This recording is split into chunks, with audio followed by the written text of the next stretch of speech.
Well, this is our home grounds here. Our family goes back for generations. It's right here where we're located, this children's home.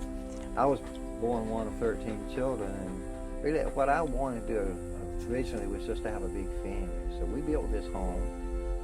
The original home had, I think, 17,000 square feet in it, and we were just going to take in children that needed a home until we got 13, 14, 15 children.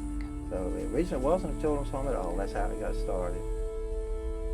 Phone rang one day, and this lady said, I won't talk with you. We have a daughter that's 15 years old, straight A, cheerleader.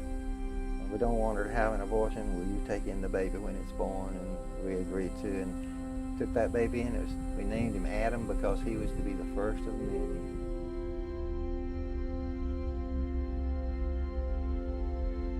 Well, it started out to be 13 or 14 or 15 just to have a family, a big family like I was raised in. We woke up one day and we had 34 kids in our house. 34 kids. And he said, this is insane. In one house, and it was just you and Mom. In this house, and we were Mom and Daddy, and we were doing it on our own. We were broke. We couldn't even pay the light bill. Mortgage was foreclosed on. Your mama was getting up every morning packing lunch for 26 kids. We had 5 in diapers, and we were broke. And that's when we founded the children's home. I had an old gentleman that came along and said, what in the world are you trying to do?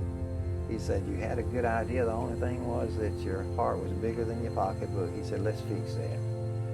This old gentleman's name's Steve Watkins, and he founded the children's home, did all the articles of corporation, bylaws, and so forth, and that's how the actual children's home got started a number of years later.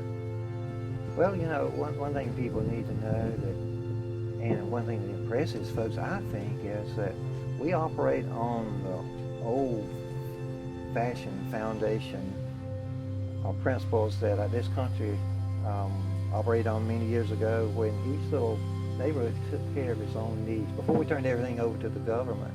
So we have resisted being a government agency. We've resisted taking in federal or state funds.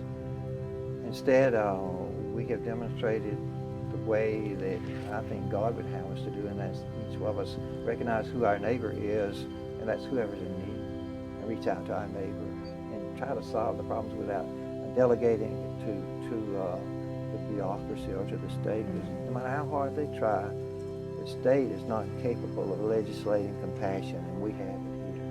We have compassion. That's what makes this place work. It's not a matter you're going to stay here 2 weeks and then go to another foster home, and stay there 2 weeks and go to another foster home.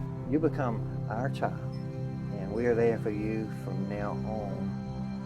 The kids are our kids, and like you say, they're kind of like it's a community thing. They're not only our kids, they're the community's kids, and that's what makes it all work.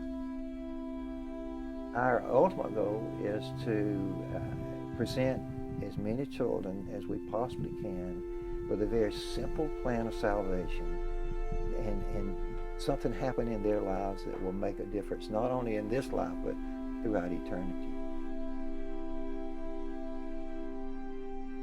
For us growing up, we don't really realize it when we're growing up as a child here. You know, this is just, it's home. You have Mom and Daddy, and it's home.